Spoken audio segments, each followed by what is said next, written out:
चमकौर का युद्ध आज के शहर चमकौर साहिब में राजा भीमचंद, मुगल और कई पहाड़ी राजा गुरु गोबिंद सिंह जी के खिलाफ लड़े थे। इस सब की शुरुआत अनंतपुर शहर में हुई, जो कि गुरु जी के पिता तेग बहादुर जी ने बिलासपुर की रानी चंपा से खरीदी थी। गुरु तेग बहादुर जी का सत्कार काफ़ी संगत करती थी और उन्होंने जब अपनी आवाज़ कश्मीरी पंडितों के खिलाफ हो रहे जुल्मों के विरुद्ध उठाई, तब मुगलों ने उन्हें रोपर, जो कि आज पंजाब में है, वहाँ बंदी बना लिया और दिल्ली ले आए। इस्लाम कबूल ना करने पर और मुगलों के खिलाफ आवाज़ उठाने के लिए मुगल राजा औरंगज़ेब ने उन्हें और उनके 3 साथियों को मौत की सज़ा सुनाई।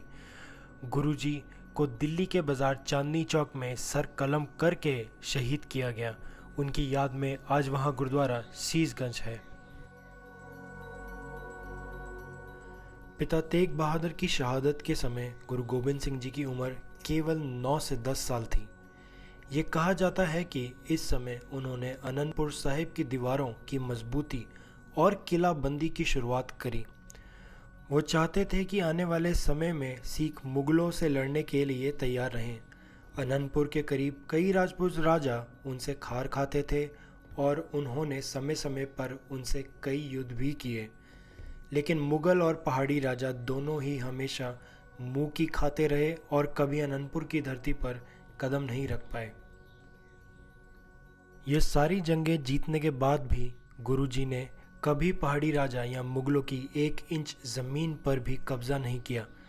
इससे वो दुनिया को ये बताना चाहते थे कि उन्हें कोई लालच नहीं और वो केवल अपनी और अपने देश धर्म की रक्षा करने में यकीन रखते हैं। ये बात बहुत महत्वपूर्ण है कि गुरुजी ने अपनी पहली जंग केवल 20 साल की उम्र में लड़ी, राजा भीमचंद के खिलाफ बगानी में। बगानी का युद्ध अक्टूबर के महीने में साल 1686 में आज के शहर पांवटा साहिब से 6 मील दूर है। ये युद्ध एक पूरा दिन चला और गुरुजी ने इसमें अपनी जीत कायम करी। गुरुजी की बढ़ती ताकत को देख पहाड़ी राजा जलने और घबराने दोनों लगे थे और उन्होंने गुरुजी को हराने के लिए मुगलों से मदद की गुहार लगाई। साल 1705 के मध्य में मुगल और पहाड़ी राजाओं की विशाल सेना ने अनंतपुर पर हमला बोल दिया, एक सीधी जीत की उम्मीद में। पर जैसे कहते हैं, साहस बहादुरों का हथियार है। गुरुजी और उनकी सेना विरोधियों की सेना को किले की दीवारों के बाहर रोकने में कामयाब रहे। विरोधियों ने अब किले के बाहर घेराबंदी कर ली थी। किले के अंदर खाने की कमी सबसे बड़ी चिंता का विषय था और किले के बाहर सिपाही अपने अपने घरों से दूर थे। ऐसे कहा जाता है कि बदलते मौसम और लंबी घेराबंदी के कारण विरोधियों के जत्थों में बीमारी फैल रही थी। ये चिंता का विषय था और इसके चलते विरोधियों ने सुलह का प्रस्ताव रखा। प्रस्ताव में गुरुजी और बाकी अनंतपुर वासियों को बाहर जाने दिया जाएगा, बशर्ते गुरुजी अनंतपुर छोड़ने के लिए तैयार हो जाएं। ये प्रस्ताव पर मुगलों ने कुरान शरीफ की कसम खाई, जिस पर औरंगज़ेब की मोहर भी थी, और पहाड़ी राजाओं ने गाय माता जी की कसम उठाई थी। गुरुजी ने कुछ करीबी सिखों से विचार करने के बाद प्रस्ताव स्वीकार कर लिया, लेकिन उन्हें अभी भी विरोधियों की मंशा पर संदेह था। गुरुजी कुछ सैनिकों और शहरवासियों के साथ, जिनमें औरतें और बच्चे भी शामिल थे, दिसंबर 5 की ठंडी रात को अनंतपुर के किले से निकले। थोड़ी ही देर बाद विरोधियों ने अपनी ज़बान और कस्मों की परवाह ना करते हुए हमला बोल दिया। गुरुजी और उनके साथी अब किले की सुरक्षा सीमा के बाहर थे। तलवार का हुनर और जिगर की दिलेरी ही अब उनकी ढाल थे। सैनिकों ने शहरवासियों को सरसा नदी पार कराई, जो कि उस रात बारिश होने के कारण अपनी चरम सीमा पर कहर बरसा रही थी। न जाने कितने लोग नदी में उस रात बहे। लोगों को सुरक्षित अलग अलग दिशाओं में भेजकर गुरुजी के पास अब 40 सिख रह गए थे, जिसमें उनके 2 बड़े बेटे भी शामिल थे। उन्होंने चमकौर शहर में एक मिट्टी की गड़ी में पनाह ली।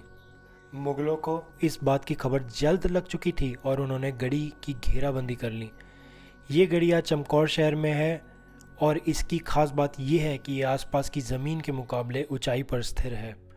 गुरुजी ने जफरनामे में विरोधियों की सेना की गिनती बहुसंख्या में 10 लाख की बताई। ये वो समय है जब गुरुजी ने दिलेरी से कहा, 1.25 लाख से एक लड़ाऊं तब है गोबिंद सिंह ना कहूं। मुगल किले की तरफ बढ़े और जंग की शुरुआत हो गई।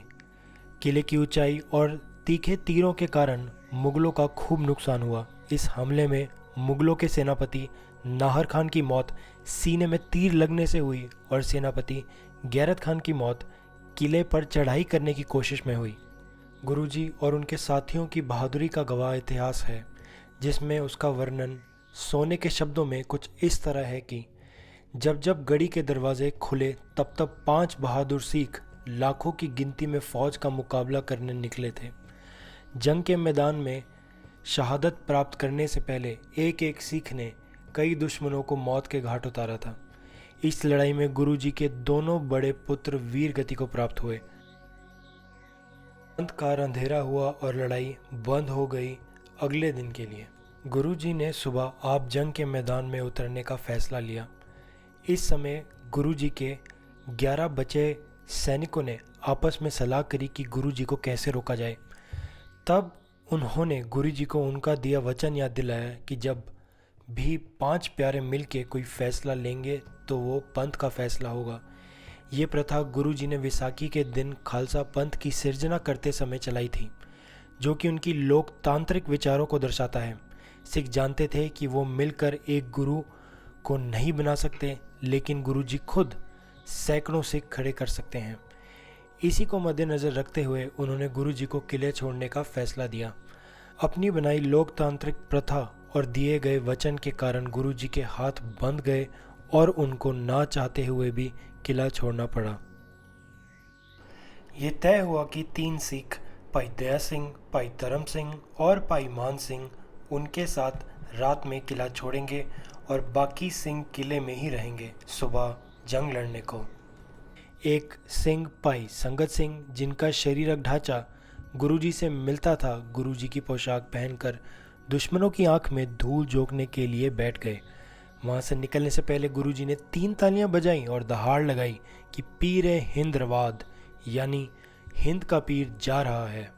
सूर्योदय होते ही विरोधियों ने किले पर हमला बोल दिया और सभी सिंह शहीद हो गए। मुगलों ने संगत सिंह को गुरुजी समझा उनकी पोशाक के कारण, लेकिन जल्द ही समझ गए कि गुरुजी गढ़ी छोड़ चुके हैं। वजीर खान की आंखों में अब खून उतर रहा था, क्योंकि आज के दिन वो गुरुजी को अपनी कैद में देखना चाह रहा था, लेकिन उसकी विशाल फौज आज उसके किसी काम नहीं आई। जिस प्रकार मुगलों और पहाड़ी राजाओं ने अपने वचन और कस्में तोड़ी, उससे उनकी तुच्छ नैतिकता और दुष्टता सामने आती है, जो कि उस समय की मुगल सरकार की दिनचर्या का ही हिस्सा थी। और दूसरी तरफ गुरुजी और उनकी सेना की दिलेरी ने उस दिन उनका कद विरोधियों से कई ऊंचा कर दिया था।